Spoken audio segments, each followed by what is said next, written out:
Hello everybody, and welcome back to another episode of my slow burn to Endgame. Right off rip, I want to apologize for this episode taking so long to get out. I've just been really busy lately. On the bright side, now that I've finally finished watching every single Family Guy Funniest Moments compilation on YouTube, I'm pretty convinced that I should be able to bring a new level of wit and satire to the rest of the series. It was hard work, but it was work that had to be done. In this episode, I'm thinking we're gonna hit up Riena Strait and maybe Afterlands. I honestly don't know how far we're gonna get this time, but the last episode was really story heavy, so I'd like to get into some actual gameplay this time. Before we really get started though, there's a little bit of housekeeping that I want to do first. A few days ago, I posted the first episode of the series, and I really was not sure how it was going to be received, but it's been super positive so far. I'm really happy to see the reception. This was a little bit of a gamble for me, and I think it's paid off. I think as long as this stays interesting to people, I think it was a good move. There was one thing that was brought up in the comments that I was mostly aware of, but I didn't clarify, and that's the rules on cash shop pets. So I mentioned in the last video that we were kind of locked out of auto buff and auto HP potion, and people brought up that the Ninja Castle Toad pet has auto buff. Now I knew about that pet, and that was a big part of what I meant by farming the pet ourselves, but I didn't know it came with auto buff on it. So we do have access to auto buff, but auto pot is probably off limits, but I also don't use auto pot on my main anyway, so probably not a big deal. Anyway, now that that's taken care of, let's talk gameplay. Let's talk our class Ark. So Ark is a combo class with two modes. He has his normal mode, which they usually call the Flora mode or the normal mode, whatever you want to call it, and then his Spectre mode. Now, in first job, before we reached the point in the story where we talked to the scary voice, this bar filling up all the way is what would determine us transforming automatically. Now though, we have the Master Corruption skill, which allows us to swap between the two modes. So the majority of Ark's abilities have two versions, one in normal mode or Flora mode, and one in Spectre mode. These little diamonds on the job gauge up here, each time that you fill one of those up from doing a normal skill, you can see one of these diamonds kind of pops up, and then immediately we shoot something out. That's me being lazy. It is possibly technically optimal to not have this on auto and fire these things off manually once you reach like max stacks, because as you can see on the gauge now, we're at 5. If we hit the button, it'll shoot them all out, and it does do extra damage per every bullet that you fire. I don't know what the consensus on this thing is, but I'm gonna right-click it. There's a lot to pay attention to on this class, so I'm down to alleviate the mental load. Oh shit, level up, what up? 38. While the Spectre mode is generally just better, there are a few things in the normal mode that we don't want to neglect, namely these charge drive skills, which, as you can see at the bottom of the tooltip, when you hit with this, you get a buff that lasts 60 seconds. This one is pretty innocuous, it's just a speed buff and some knockback resistance, but if you look in the top right, when we hit with it, we do get that buff duration. Our other charge drive skill is Scarlet Charge Drive. This one is more impactful. It's a attack and crit rate buff. This skill doubles as a dash, and there we go. Now we have 60 seconds of increased attack power and crit rate that stacks with the regular speed and knockback resist. So while we do generally want to be in Spectre as much as possible, there are a couple of things that limit it. One is we want to maintain this buff uptime, and then two, as we shift into Spectre mode, this gauge starts to decrease. We want to be in here as often as possible, but if we stay for too long, then eventually this gauge will deplete to the point that we'll be forced out. And if we don't manually change back when that happens, then it'll prevent us from going back in for a little while. I will show you what it looks like as we are about to transition out. It's pretty obvious when you need to change back. So here it is. When the screen gets scary, just swap back. Our other ability that we'll need to talk about is Ominous Nightmare. This is really easy to understand. It's essentially the same thing as our basic attack, basic charge drive. This is that, except it's bigger and does more damage. Now, this is where we get into one of the main advantages of Spectre mode, which is that in Spectre mode, we can't use basic charge drive. I'm hitting the key right now, but nothing happens. But that Ominous Nightmare skill doesn't have a cooldown. So in this mode, Ominous Nightmare becomes our main attacking skill. The last important thing that we have in second job is Unstoppable Impulse, which is a really simple diagonal dash that you can chain up to 2 times. You can do it in any direction that you want, so you can go, for example, up, up, or you could go down, down, whatever you want to do. Every single ability that you have has an alternate Spectre version. So Scarlet Charge Drive becomes Grievous Wound, and Unstoppable Impulse becomes Tenacious Instinct. But it's very easy to kind of remember because they don't usually do different things, they just look different and are stronger. In the span of explaining this, we have leveled up twice, which is nice to happen, I guess. And then the last thing that I guess there is to talk about is this Impending Death skill is just a passive that shoots off extra things when we're in our Spectre mode. Just extra damage. So I think that about covers it. I'm deliberately withholding some information for pacing in future jobs, but that's kind of the core of it. We're shifting between 2 modes and we get stronger when we get scary. The last thing I want to talk about is Contact Caravan, which is a fun little skill. It's a cool thing. If we use it, look, we get to talk to one of our scary little creatures from the intro quests. It gives you a random buff. In general, this is something to either be ignored or used on cooldown. In the future, we'll put it in a skill sequence and just hit it whenever, but it's mostly just a fun flavor ability that you get after you make the radio in the quest. You remember, you watched episode 1, right? If not, you're probably wondering why I'm level 39. Speaking of being level 39, let's go fix that by starting the first theme dungeon, Riena Strait. I'm mostly doing Riena Strait here for 2 reasons. One is experience points, and the other is it gives us some items that'll help us on the way to 200. There is a story in Riena Strait, and honestly, it's kind of a good one. I like it, but it's kind of not very important, so I don't know if it's deserving of a dedicated summary like we did with the Ark story, but we'll talk about it as we go. Here we are, where my Iran main's at, right?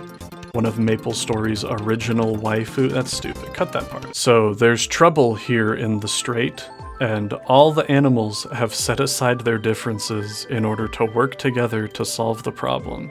Like I just insult our head size? That's real, dude.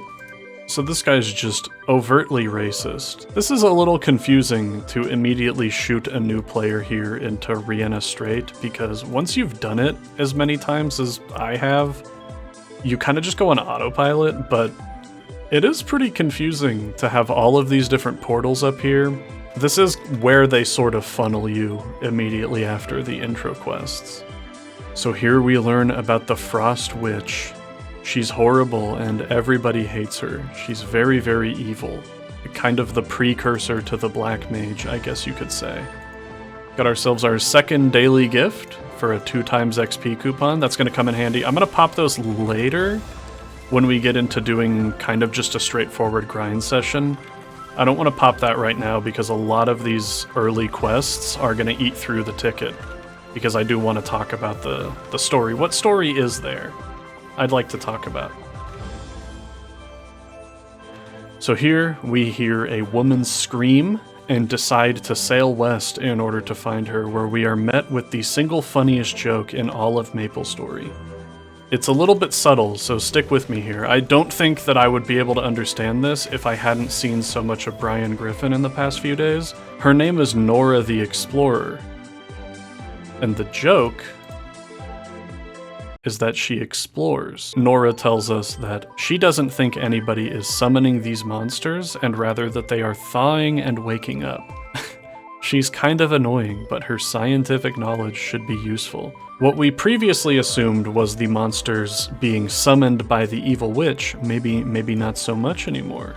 Maybe things aren't what they seem. And we get the report and we take it back to the start. This is the flow of this theme dungeon. It does give us a lot of opportunities to just rake in free XP from talking to people, though. Walk up, talk to a dog. Now we're fighting these barrels of, I don't know, some sort of horrible runoff, and this is where we get into the kind of environmental theme of Riena Strait. Pretty heavy stuff, pretty woke stuff. Just got our first familiar card. That's going to be a very funny, very enjoyable, very fun thing to have to go into detail on later. Now we have tracked down the witch and are going to her house to confront the villain. And here we are. Not looking so evil, huh? Small versions of all of the many races of Riena Strait. This lady doesn't look like an evil witch at all. Kids these days, with their PQs and their level 200s. So much to the surprise of everybody, especially those who put their NPC interact key on Y so they can skip through all the story text, the witch denies any sort of wrongdoing and instead sends us off to go do probably the most confusing quest in this entire game. We have to come up here and use this use item, which we can keybind here, and the goal is to catch 5 of these big fish. This is a good check for our RNG seed. This is the first bit of gambling that we have done on the account, and it's likely going to set the tone for the future of the account.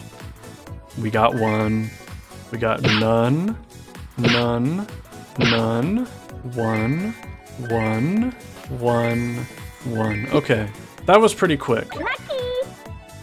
So here, the witch says that she's been feeding all of the animals of Riena Strait ever since they were kids, and eventually they forgot about her and decided that she was evil, but she views this as a net positive because if they unite against her, then they're not arguing with each other. In this way, I think it's pretty apparent Frost Witch Barbara is kind of meant to be this Christ-like martyr figure in the MapleStory universe.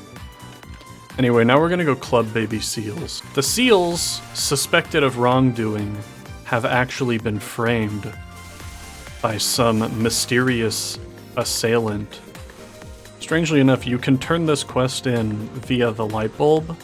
There are a lot of quests like this that just inexplicably let you use the light bulb to turn them in.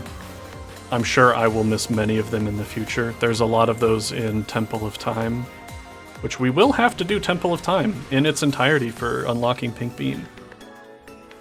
But also we should do Temple of Time in its entirety anyway, because it's fun and cool. I think you'll see later on in the series that there are plenty of solutions to the pet problem that MapleStory has, but at the end of the day, while I can tell you and show you the pets that you can get access to for free, I don't think it's an enjoyable problem to overcome, because, you know, when you really get down to it, the prospect of just being forced to leave the majority of the things that you get on the ground is not very fun, even if there are ways that you can overcome it. So now, having intercepted all of these garbled commands from the people wearing seal corpses, we've tracked their hideout down to the northeast up here, where we've learned that they're trying to unearth something here.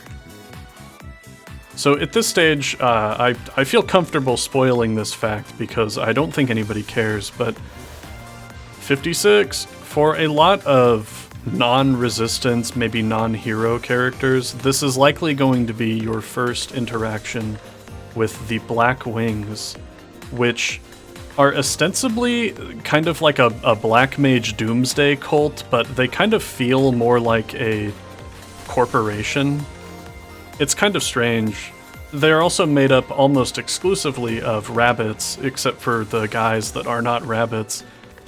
This is where we start to feel the inkwell squeeze. He really wants us to buy one of those pets, but it just isn't going to happen. I am not convinced that this guy ever shows up anywhere else in this game before or after this. Alright, now here we go. We have our first boss fight. It's, not to spoil it, very unlikely to be particularly interesting. But just to be safe, let's pop some white potions on our hotbar. There he is. It's the Demolisher. Now here, if you just saw, which you probably didn't because I didn't call attention to it, and this game's kind of a clusterfuck. There he goes. We start to see what I meant by Arc is a combo class. It's a little hard to pull off right now, but you just saw there, that was comboing basic charge drive with unstoppable impulse, which we know is generally a mobility skill. But if you use them back to back, you can forego the mobility and instead just get the damage. You can do the same thing with Scarlet Charge Drive, which also forgoes the mobility. The window is a little bit tight here, but there's that again. Now, the same thing works in Spectre mode, but instead of basic charge drive, we use Ominous Dream, because we can't use basic charge drive. So there's that. There's that. This is part of what I mean when I say that I believe Arc is one of the best designed classes in this game, because thematically, Arc is attempting to control an otherworldly power that threatens to dominate his entire being. And we see that by having these Spectre, and I guess Flora as well, mobility skills, which, if properly comboed into, can be used without their movement component. But if done incorrectly, you know, we imagine a boss standing right there threatening to one-shot us, and we're sitting here pumping out damage, and then we screw up the timing, we dash in and immediately die. So, both narratively and mechanically, you have to be able to control these absurd mobility skills in order to do maximum damage. And I think that sort of thematic and mechanical congruity, I guess you could call it, is why I think this class is so well designed. It's also just fun to do. We'll see in third and fourth job the extent of some of these mobility things, because if you do decide to fully cut loose, you do have some insane mobility. But now, having defeated the Demolisher, we can make our way back to Riena, back to the observatory, I think it's called. We learned that the witch, I guess this is her husband, died. The death due to the slow passage of time is a thing in MapleStory. Now peace and tranquility has returned to Riena Strait, and we have ended racism between animals for good. And, for our trouble, we get a mask and a belt. And just in time, we perfectly hit level 60 there. So, I'll pop the belt on. Now, here's the thing. You can tell by my inventory. I guess we'll equip that, but you can tell by my inventory, we've picked up a lot of stuff. And this is all combat power increases. The thing is, it's a little hideous. So, if I put this mask on, we're all gonna have to look at this. So, until I need the mask, I'm gonna leave it unequipped. And I'll go into detail later about why we decided to go for this mask, but the belt doesn't show up, so we'll put the belt on. And here we have our third job advancement. The third job advancement continues from where we left off after the introductory quest line. We find ourselves in some liminal space, once again talking to the scary Spectre voice. He tells us that he and all specters come from the Abyss, which he describes as a place holding all the world's knowledge. The voice tells Ark that he has already been to this place, but Ark claims to have forgotten traveling there. The voice informs us that the memory of entering the abyss was the price for accessing it. Additionally, we learned that while most specters are functionally immortal, due to Ark escaping the abyss mid-transformation, our domesticated specter now shares Ark's body rather than assuming full control. The consequence of this arrangement is that should Ark die, the specter will also fully die. As a result, he now has a vested interest in keeping Ark alive, which is why he brought us here to give us more power. And that's the third job advancement. And now we are at third job. Even though the video was already running a little bit long, I wanted to explain these skills we just got because this is kind of the best opportunity for it. This is another charge drive skill. This one requires us to be in the air and has a downward trajectory to it. It also pulls enemies in and gives us attack speed. Creeping Terror is really useful and really cool. It is a holdable skill that doubles as an iframe. So we hide in the ground, and when we release, it explodes and automatically changes us into Spectre state. So that's our iframe. We're invincible while we hold it, and it does a big cool thing when we pop out. Vengeful Hate, controversially another skill that I just put on auto mode. You'll see it when we actually go out there and start fighting, but it's just more free damage. But this one is a cool sword that looks cool. So as far as things we actually care about, it's mostly just the iframe and this new charge drive skill. Mostly just things that are buffing previous skills. I know some people might get bored by these skill explanations, but I know a lot of people either don't play modern MapleStory or at the very least don't play Ark. And considering I think the class you play is the biggest decision you make in this game, I want to make sure everyone has appropriate context for all the flashing lights and bright colors on the screen. I'll probably do another quick run through in 4th job and then a more holistic overview at 5th job when we eventually get there. So I'm popping back here. I don't know what the next thing that I want to do is. There's kind of a main story here that we can just easily follow, and the XP for doing that is really good. It's absolutely worth doing. But I also kind of don't want to. I kind of just want to go out and grind for a minute. One thing I do want to check is, what level is Afterlands? 75. So starting at 75, I'm gonna do Afterlands, which I have never done in its entirety before, because good God, it is an undertaking. But I think it will be fun and rewarding to get those totems. These are very good and they're useful kind of forever, so I think that's a good goal. But until then, I do need to just get some more levels going. This gift drop showed up, and this is compensation because Nexon made a mistake. At this point, I decided I wanted to reach 75 to begin the Afterlands questline for its unique equipment rewards. I chose to hit up Stairway to the Sky and pop a 2x coupon I got from the daily gift to speed things up a bit. While I grind here, I'm going to take a moment to explain my thought process behind potentially allowing myself to use the compensation nodestones. Modern MapleStory has kind of progressed past nodestones being considered valuable. They're handed out for free just from milestone rewards from hyperburning. In the past, you were meant to slowly accumulate these nodestones from item drops or event shops, but in a post-6 job, post-hyperburn world, I would say that the majority of an average character's node income does just come from these milestone rewards. Normally, I would be fine with accepting that I will simply have to grind them, but the problem is that it's sort of a toss-up whether or not Nexon decides to include nodestones in event shops. The previous event did not include them in the shop, as far as I can recall, which makes it a little bit harder to just grind them out without drop rate or just getting lucky.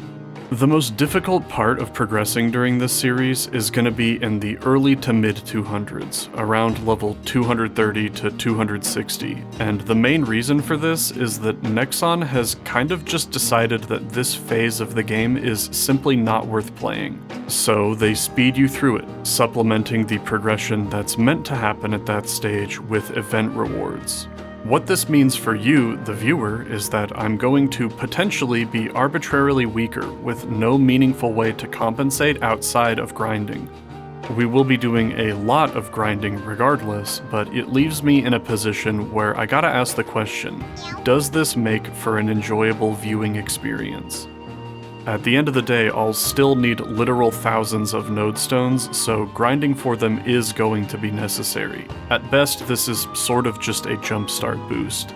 This entire conversation might just be a moot point, because if they have an expiration date, they'll probably just expire before I reach 5th job in the first place, but it's still something to think about regardless.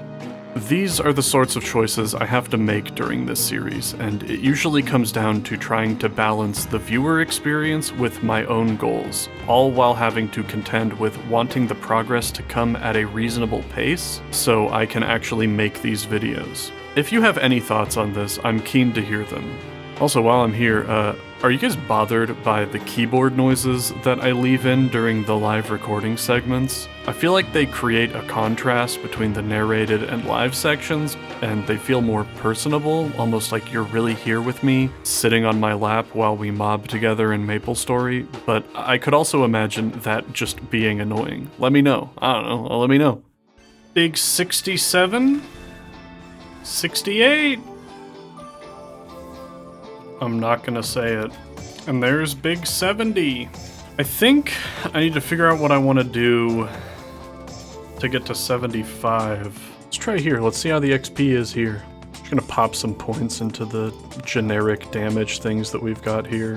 So here I'm not one-shotting, probably due to the level difference. Probably pop another 2x coupon here. Oh, one thing I need to remember to do before I forget is to turn in our Challenger World daily. There's 71, 72, 73, 74, one more to go.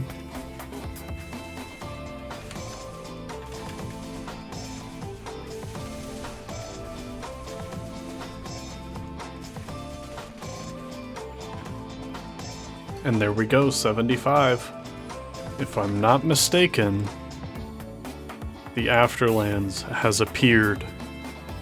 Uh-oh. So I think that's about gonna do it for this episode. We spent, I think it took me about 30 minutes of grinding to get these last few levels. This video ran a little bit longer than I expected. I think I'll probably say that in every single one of these things, but I wanted to show off the class skills, I wanted to show off the dungeon, at least get most of the story in there, and then also just kind of the grinding process to get up to 75. So look forward to next time where we do the Afterlands and fill in these. Where are the totem slots? Do they not show up if you don't have any equipped? Oh. Thank you for watching. I hope you enjoyed. I hope that the series is living up to your expectations so far. And hopefully next time we can do Afterlands with minimal difficulty. I will see you gamers next time.